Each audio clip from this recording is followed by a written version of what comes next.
கிறிஸ்துக்குள் பிரியமானவர்களே, கர்த்தரும் இரட்சகருமாய் இயேசு கிறிஸ்துவின் ஈடினிய நாமத்தினாலே உங்கள் யாவருக்கும் அன்பின் வாழ்த்துக்களை தெரிவித்துக் கொள்கிறேன். தேவனர்லி அப்பம் பிரேயர் மினிஸ்ட்ரி சேனல் மூலியமாக உங்களோடு சந்திப்பதில் மிகுந்த மகிழ்ச்சிகிறேன்.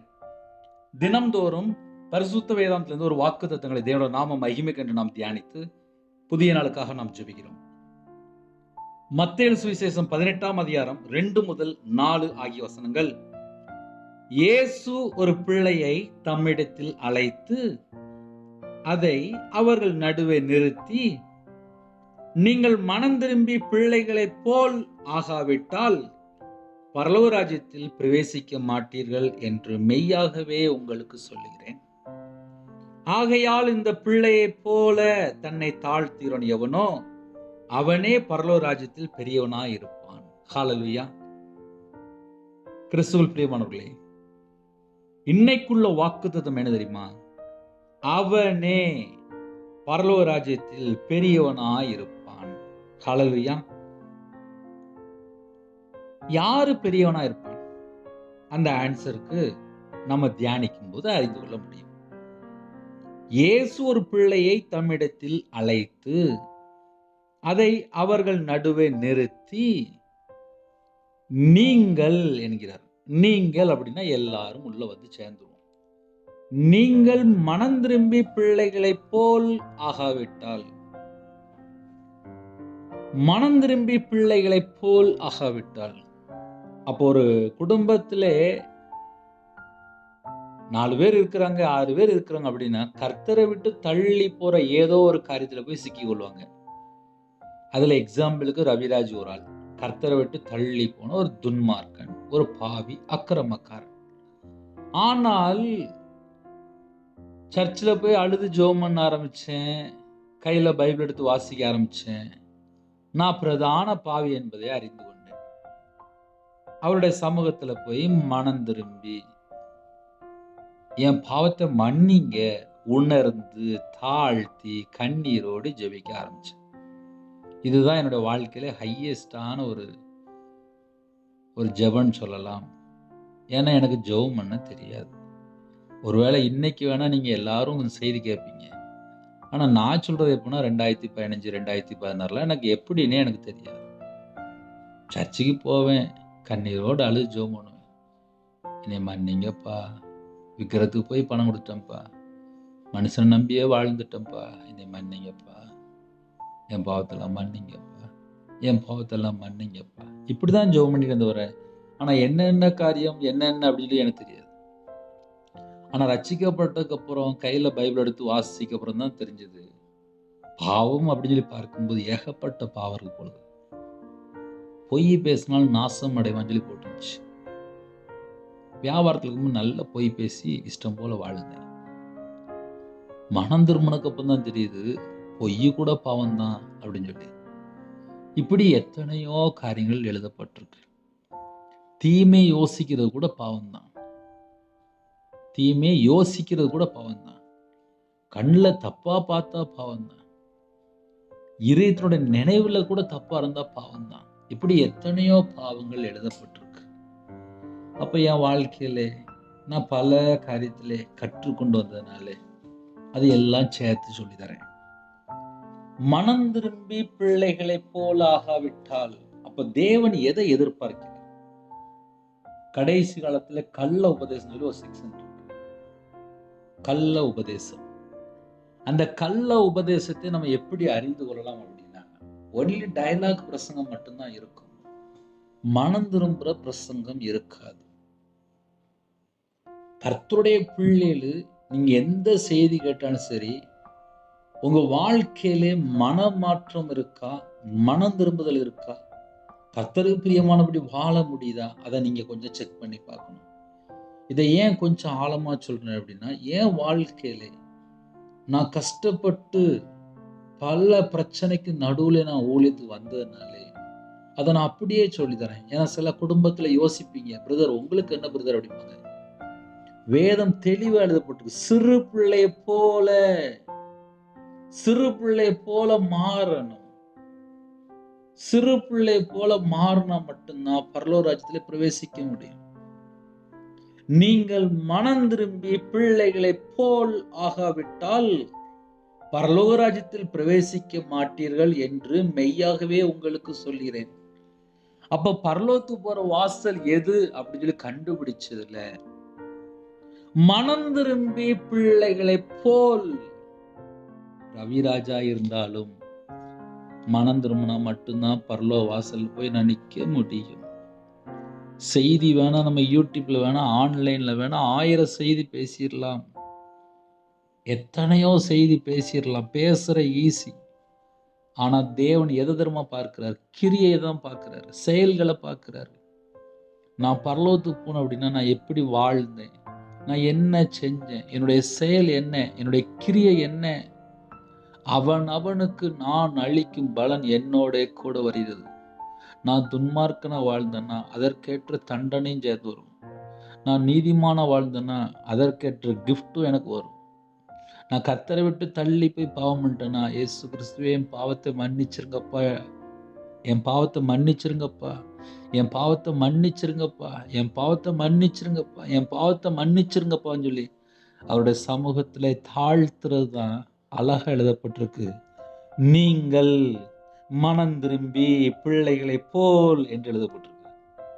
அப்போ தேவன் எதை எதிர்பார்க்கிறார் அப்படின்னா, 4ஆம் வசனத்திலே, ஆகையால் இந்த பிள்ளையை போல் தன்னை தாழ்த்திறவன். அப்போ ஒரு சின்ன பிள்ளை அப்படின்னா, தெரியாம பண்ணிட்டேன், நீ மன்னிச்சிருங்கப்பா. ஆனால் ஒரு வாலிப வயசோ இல்ல ஒரு கல்யாணம் முடிஞ்சதுக்கு அப்புறமோ, அதுக்கப்புறம் கொஞ்சம் வயசு கூடனவங்களோ அப்படின்னா, எங்களுக்கு தான் எல்லாம் தெரியும்ல அப்படிம்பாங்க. ஆனா ஒரு சின்ன பிள்ளை அப்படின்னா, தெரியாம பண்ணிட்டோம்மா, தெரியாம பண்ணிட்டோம்ப்பா, என்னை மன்னிச்சிருங்கப்பா அப்படிம்பாங்க. அதைத்தான் அழகா எழுதப்பட்டிருக்கு. ஏன்னா என் வயசுல, நான் சின்ன வயசுல எங்க அம்மா அப்பாட்ட அடிவாங்க போதெல்லாம் சொல்லிருக்கேன், தெரியாம பண்ணிட்டோம்மா, என்னை மன்னிச்சிருங்கம்மா அப்படிமே. சிறு பிள்ளை போல மனம் திரும்ப ஒரு குணம் நமக்கு இருக்கும். என்னையும் சேர்த்தான், நானும் பரலோகத்துக்குள்ள போகணும் அப்படின்னா சிறு பிள்ளையை போல மனம் திரும்பி, மனம் கசந்து, உணர்ந்து, உணர்த்தப்பட்டு, ஐயோ நான் பாவம் பண்றேனே, இது பாவமே, நான் மனம் திரும்பணுமே, நான் அக்கிரமத்துல வாழ்றேனே, நான் துன்மார்க்கனா வாழ்றேனே, நான் துணிகரமா வாழ்றேனே, நான் கர்த்தரை விட்டு தள்ளி போயில வாழ்ந்துட்டு இருக்கேன் அப்படின்னு சொல்லி ஒரு உணர்வு.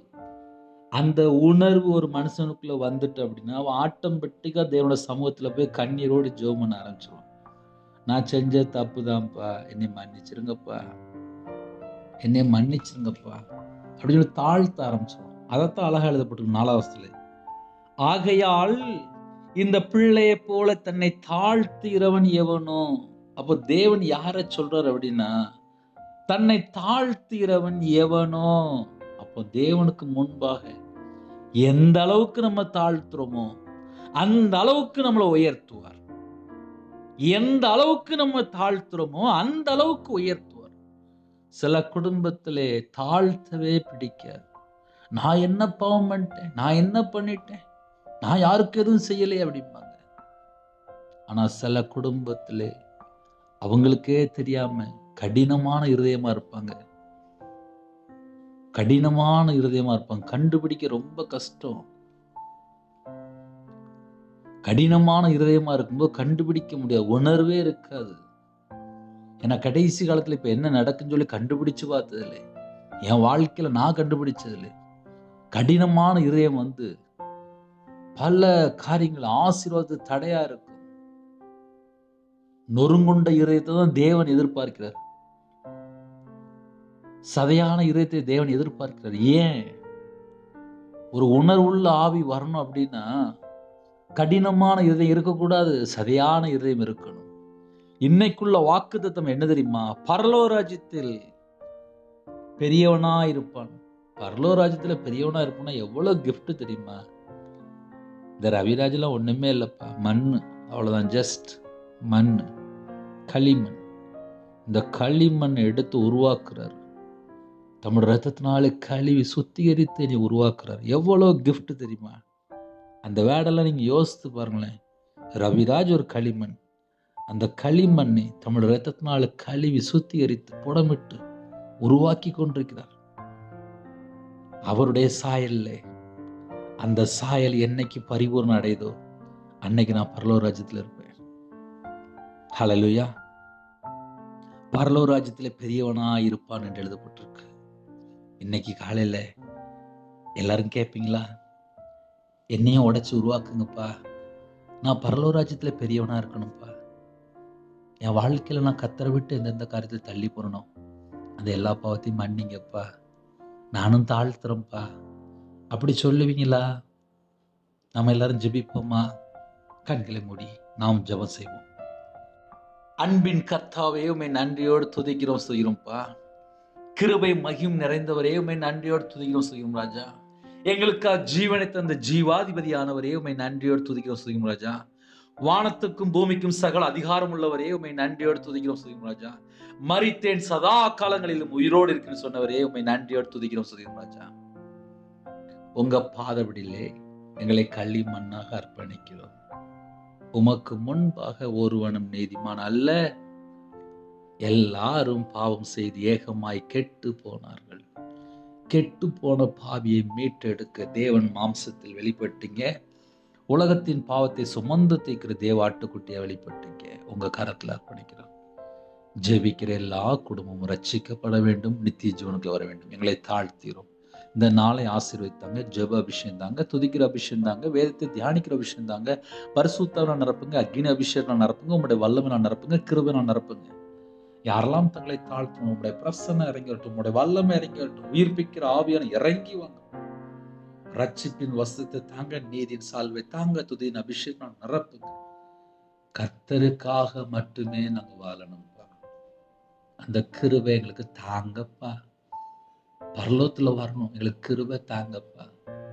மனம் திரும்பி சிறு பிள்ளைய போல மாறணும், எங்களுக்கு கிருபை தாங்கப்பா. கிருபை தாங்கப்பா, கிருபை தாங்கப்பா, கிருபை தாங்கப்பா, கிருபை தாங்கப்பா, கிருபை தாங்க. உங்க கரத்துல அர்ப்பணிக்கிறோம். எல்லா குறைகள் குற்றங்கள் எல்லாவற்றையும் மன்னித்து எங்களை பரிபூர்ணமாக ஆசீர்வதிங்க. இந்த நாளை உங்களுடைய கரத்துல அர்ப்பணிக்கிறோம். உங்களுடைய இரத்த கோட்டைகளை வேலடைத்து மூடி மறைத்து கர்த்தர் பாதத்துல சிறு பிள்ளைகள் முதல் கொண்டு முதியோர் வரை எல்லாரையும் முத்திரை போட்டு ஆசீர்வதிங்க. உம்முடைய ஜீவன் கர்ப்பிக்கிறோம். துதி கன மகிமை எல்லாம் கர்த்தராகிய இயேசு கிறிஸ்து ராஜா ஒருவருக்கே செலுத்திடும். இந்த நாளை எங்களுக்கு ஆசீர்வதித்தாங்க. தேவ சித்தத்துல நடக்க எங்களுக்கு கிருபை தாங்க. தேவ சித்தம் இல்லாத யாரையும் நாங்க பார்க்க வேண்டாம்ப்பா. கர்த்தர் கிருபை செய்யுங்க. உம்முடைய கரத்துல அர்ப்பணிக்கிறோம். இயேசு கிறிஸ்துவின் பிதாவே, ஆமென். தேவனுக்கே மகிமையுண்டதாக. கர்த்தர் தாமே உங்களையும் உங்கள் குடும்பத்தின் சகல காரியங்களும் சம்பூர்ணமாக திருப்தியாக கர்த்தர் கூட ஆசீர்வதிப்பாராக. ஆமென்.